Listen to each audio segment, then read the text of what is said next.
সাল, ঠিক কিনা বলো? আগামী 23 সাল হলো রক্তের 23 সাল, ঠিক কিনা বলো? একমাত্র আল্লাহ রাসূলকে রাজি খুশি করার জন্য। আমিন বলেন। আজকের মাহফিলে দ্বারা আপনার খুশি না বেজার?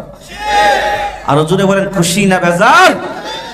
আমার যুবকরা খুশি দেখেই তো আলহামদুলিল্লাহ, আলহামদুলিল্লাহ, যা কল্পনা করি নাই তার থেকেও বেশি আমার এখানে দাওয়াতি মেহমানরা, আমার যুবকরা, শ্রোতারা সকলেই মন খুলে দান করছে। কণ্ঠ জোরে কোন, ঠিক কিনা? কারণ কেন দান করছে? একটাই কারণ, এইখানে কোনো বাপদাদার কাহিনী চলবে না, একমাত্র কোরআন চলবে, ঠিক কিনা বলো? এই যুবকরা, এই কোরআন শুধু এই মাহফিলে সীমাবদ্ধ নয়, এই কোরআন রান্নাঘর থেকে সংসদ ভবন পর্যন্ত কে কে প্রতিষ্ঠিত করতে চাও, যে হাত তুলে দেখায় দাও, যে হাত তুলে দেখায় দাও। বিফাদুলিল্লাহি ওয়া বিরহমাতিহি ফাবিযালিকা ফালইফরাহু হুয়া খায়রুম মিম্মা ইয়াজমাউন।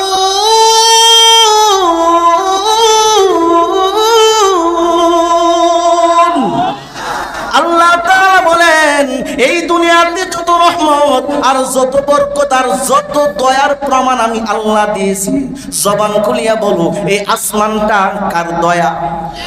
কথা কই না, কার দয়া? এ যুবক, আল্লাহ পাক বলে এই দুনিয়াতে যত রহমত আর যত করুণা দয়া প্রমাণ দিয়েছি, তার যে সবচেয়ে বড় রহমত আর দয়ার প্রমাণ দিয়েছি আমি বান্দাকে কুরআন নাযিল করিয়া। আর জোরে কও না সুবহানাল্লাহ। এ মুসলমান গো, এই জন্য আমরা কোরআনের পক্ষে না বিপক্ষে? কথা কই না, কোরআনের পক্ষে না বিপক্ষে? হে মুসলমান বলো, রাষ্ট্র ধর্ম ইসলাম কোরআনের পক্ষে না বিপক্ষে? কথা কই না, পক্ষে না বিপক্ষে?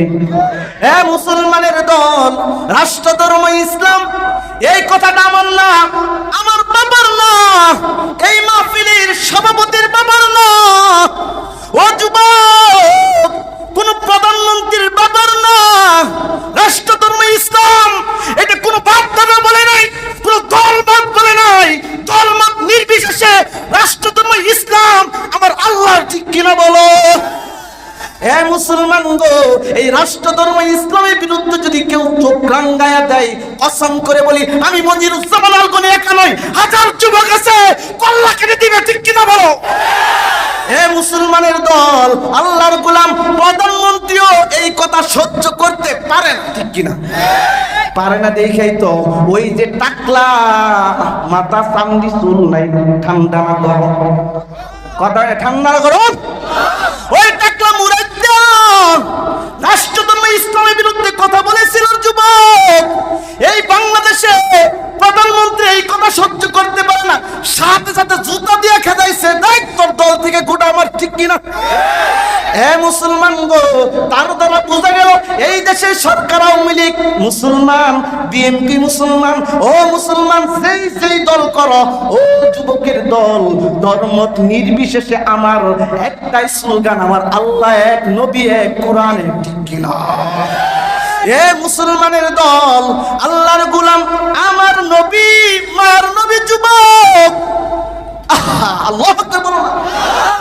মায়ার নবী মানুষের কাছে যায় আর কোরআনের বাণী গিয়া পৌঁছায়। এ যুবক, কোরআনের আওয়াজ যখন শুনছে, মুসলমান কাফেররা, বেঈমানরা, ইহুদিরা ধীরে ধীরে কালিমা পড়িয়া মুসলমান হয়ে যায়। হে মুসলমান রে, আমি যেই সূরা তেলাওয়াত করেছি ওই সূরা থেকে আজকে বলতেছি যুবক, আজকের বয়ান মুতালা সারা বয়ান। ও মুসলমান গো, কারণ মুতালা সারা বয়ান করাও নিষেধ, পড়ানো নিষেধ, কিতাব পড়ানো পর্যন্ত নিষেধ। এ যুবকের দল, আল্লাহর গোলাম, মায়ার নবী মানুষের কাছে যায়, ইসলাম পৌঁছায়, কালিমা দাওয়াত পৌঁছায়, কোরআনের আওয়াজ পৌঁছায়, বড় দিনে দিনে মুসলমান হয়। আবু জাহেলের মাথা ঠান্ডা না গরম? কথা কই না, ঠান্ডা না গরম? এ মুসলমান, আবু জাহেলের মাথা গরম। আজও এই দেশে হক্কানি আলেমরা কোরআনের দাওয়াত, হকের দাওয়াত মানুষের কাছে, যুবক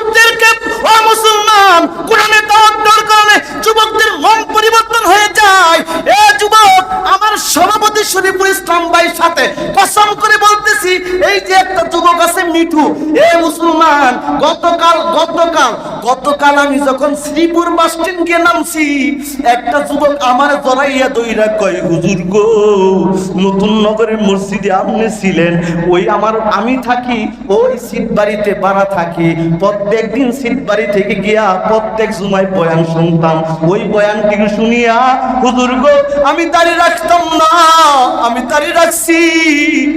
ও হুজুর গো, আমি জীবনের নামাজ কি জিনিস আমি বুঝতামই না, আমি নামাজ পড়ছি হুজুর, আমার বিবিরে পর্দায় রাখি, হুজুর একটু দোয়া কইরা দেন।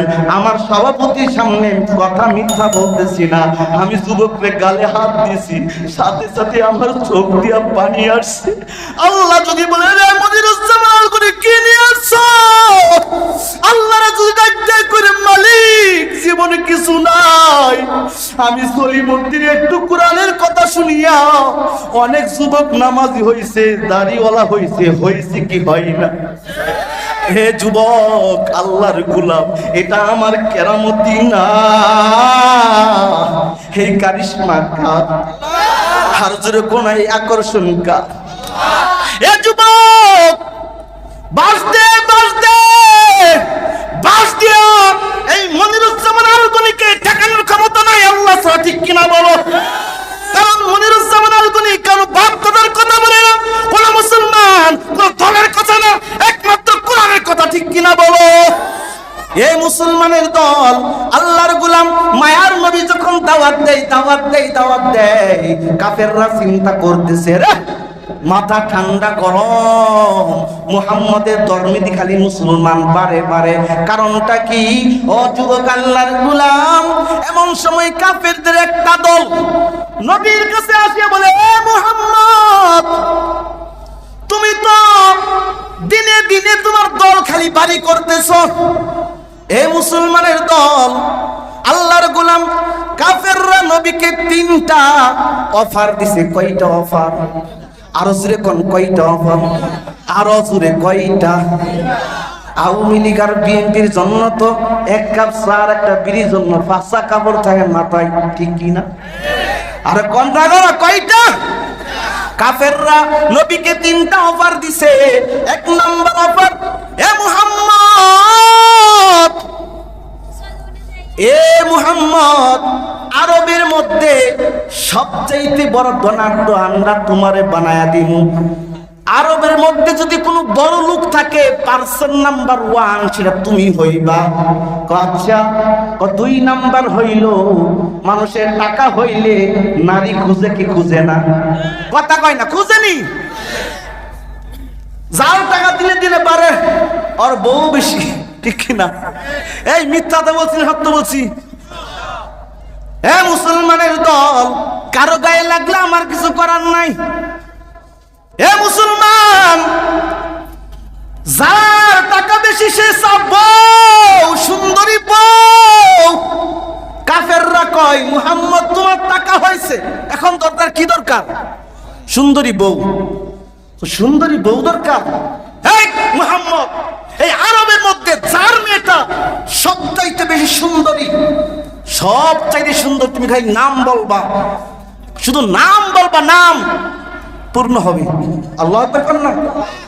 বলেন, আমার নবী কি নারী বিকশিত ছিলেন? কথা কয় না, নারী বিকশিত ছিলেন? এইগুলো বললেই হুজুর রাজনীতি কথা কয়। আরে বেটা লুচ্চা, তুই নারী বিবাসী, তুই লুচ্চা, আমার নবী লুচ্চা না, দুশমন, তুই নবী দুশমন, ঠিক কিনা? আমার নবী শরীরে জান্নাতি যুবকদের 1000 যুবকদের শক্তি ছিল। আর এখানে মানুষ কয়জন? 1000 তরুণ যুবকের, জান্নাতি যুবকদের শক্তি আমার নবীর গায়ে ছিল।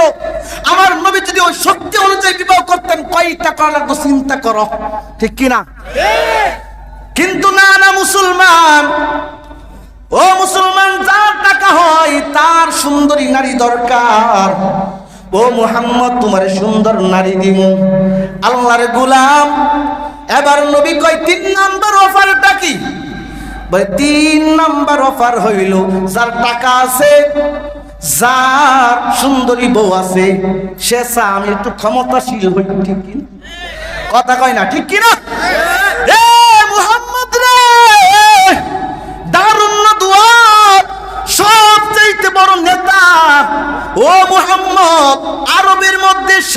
জগতে পার্সন নাম্বার 1 নেতা ও মুহাম্মদ তোমারে বানায় দিব। আল্লাহু আকবার। বলেন নবী কি 3টা অফার গ্রহণ করছে? এ মুসলমান রে যুবক, মায়ের নবী কয় 3টা অফার বুঝতে পারলাম। এখন এই 3টা অফার দেওয়ার কারণটা কি? আমগরে যে 2টা কেউ দে আগে কইতে আইলো হালাল না হারাম আমরা যাচাই করি না, ঠিক কি না? এ মুসলমানের দল নবীকে 3টা অফার দিছে। এ মুহাম্মদ 3টা অফারের একটা শর্ত। শর্ত কয়টা? অফার কয়টা? শর্ত কয়টা? একটা শর্ত। বলে কি শর্ত? ও মুহাম্মদ তুমি যে এই যে কালিমার দাওয়াত দাও, আল্লাহ আল্লাহ করো, 1 নাম্বার আমার শর্ত হইল, আমার শর্ত যে 1 বছর তোমার ইসলাম ধর্ম আমরা মানুব, আর 1 বছর তোমরা আমাদের দেবতার ধর্ম মানবা। সুবহানাল্লাহ, নাউজুবিল্লাহ। ও মুসলমান গো, নবী কথা বলে না, বলে আমার আল্লাহ যা বলবে আমি তাই করব। আল্লাহ তৎক্ষণাৎ সূরাতুল কাফিরুন কুরআনুল কারীমের 109 নাম্বার সূরাটা নাযিল করেছেন। কুল ইয়া আইয়ুহাল কাফিরুন।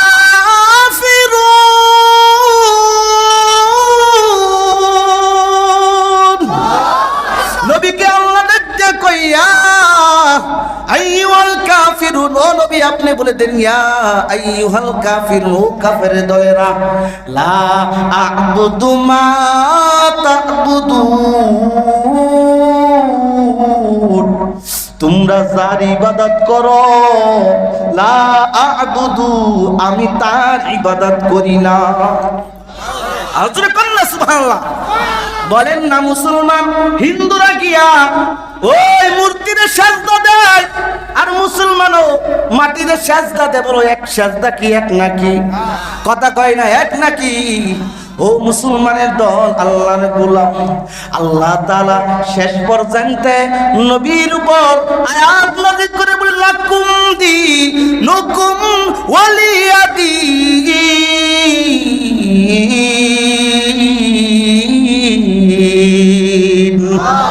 আল্লাহ কয় ও নবী আপনি বইলা দেন তোমাদের ধর্ম তোমাদের, আমাদের ধর্ম।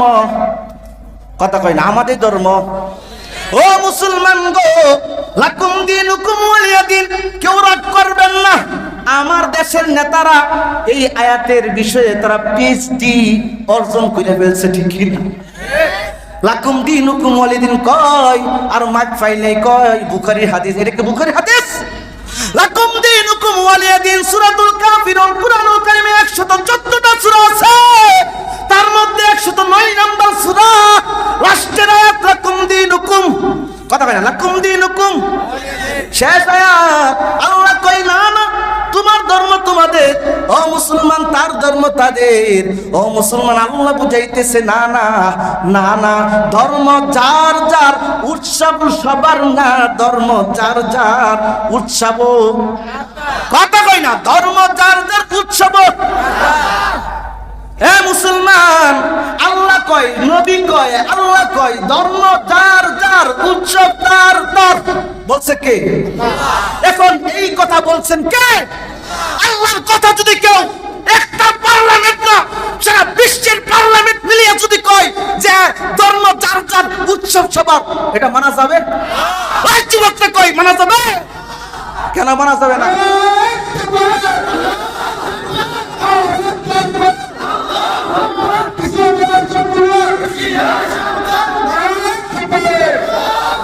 বলেন ধর্ম যার যার, উৎসব সবার,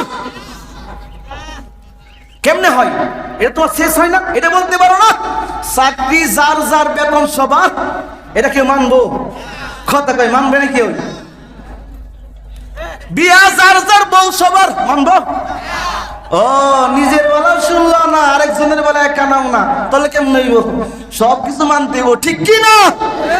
ইসলাম আছে আর ইসলাম থাকবে, ইসলামী রাজনীতি চলছে। ইসলাম আছে আর ইসলাম থাকবে, ইসলামী রাজনীতি চলছে চলবে। নেতা নয় নীতি চাই, কুরআনী শাসন চাই। নেতা নয় নীতি চাই, কুরআনী শাসন চাই। ইসলামী হুকুমত চাই চাই চাই। কথা বলেন চাননি? ইসলামী হুকুমত চাই চাই চাই। তাই মন গড়া মতবাদ যাক নিপাত যাক, মন গড়া মতবাদ যাক নিপাত যাক। কুরআনী শাসন হোক নবচেতনার ডাক। আল্লাহু আকবার বলো। ইসলাম আছে আর ইসলাম থাকবে, ইসলামী রাজনীতি চলছে। কথা কয় না? চলছে চলবে। এ মুসলমান, নেতার নামে কত বন্ধ নেতা এসে করে গেল শুধু চুরি ডাকাতি, ঠিক কিনা? জনদরদির লোভে জনদরদি এসে করে গেল শুধু দুর্নীতি। ওরা যে আসলে চলে বলে কুশলে, দেখি দেখি যা করে তার খবর আর কিছুই হয় না, ঠিক কিনা? এই জন্য দেখি দেখি করে লাভ নাই। যখন আল্লাহ মামুনুর ডাক দিবে, হক্কানি আলেম উলামা ডাক দিবে, তখন মুসলমান, হে মুসলমানেরা, তখন ইসলামের ঝান্ডা নিয়ে মাঠে ময়দানে তোমাকে নামতে হবে, ঠিক কিনা? 17 ডিসেম্বর, গত 17 ডিসেম্বর সমস্ত হেফাজতে ইসলামের মুরব্বীদের ঘোষণা হয়েছে। কি ঘোষণা? আগামী 23 সালের ভিতরে যদি আল্লামা মামুনুল হক সহ সমস্ত কারাবন্দীদের যদি মুক্তি না হয়, তাহলে আগামী 23 সাল হবে, ও মুসলমান, আগামী 23 সাল হবে আন্দোলনের 23 সাল, ঠিক কিনা বলো? আগামী 23 সাল হলো রক্তের 23 সাল, ঠিক কিনা বলো? কারণ মুসলমান, আল্লামা মামুনুল হক আমাদের কলিজার টুকরা, ঠিক কিনা বলো? সমস্ত আলেমদের মুক্তি চাই, ঠিক কিনা বলো? মুফতি আমিন হামদার মুক্তি চাই, ঠিক কিনা বলো? কাজী ইব্রাহিমের মুক্তি চাই, ঠিক কিনা বলো? সমস্ত কোরআনের পাখিদের মুক্তি চাই, ঠিক কিনা বলো? হ্যাঁ মুসলমান, এই যে মুক্তি চাইলাম, কেন চাইছি? ওই সিপাই মাহফিল দেশে আমনে মুক্তি চান মুক্তি চান, এটা চিল্লায় লাভ কি গো? মিডিয়া আছে না নাই? এই খবর সমস্ত সারা দেশে ভাইরাল হবে। আমরা যারা আছি সবাই উঠতেছে। এটা আমরা আবেদন করলাম। কেন কেন আমরা আবেদন করছি? ইসলামের পক্ষে যে থাকবে সে আমার শত্রু হোক, সে আসলে আমার প্রকৃত বন্ধু, ঠিক কিনা? এই জন্য আমাদের কলিজার দাবি, এই দেশের প্রধানমন্ত্রী মুসলমান, তিনার বাবা ছিলেন মুসলমানের সন্তান, ঠিক কিনা? বাসনে বাসনে বলতো ইনশাআল্লাহ, ঠিক কিনা বলো?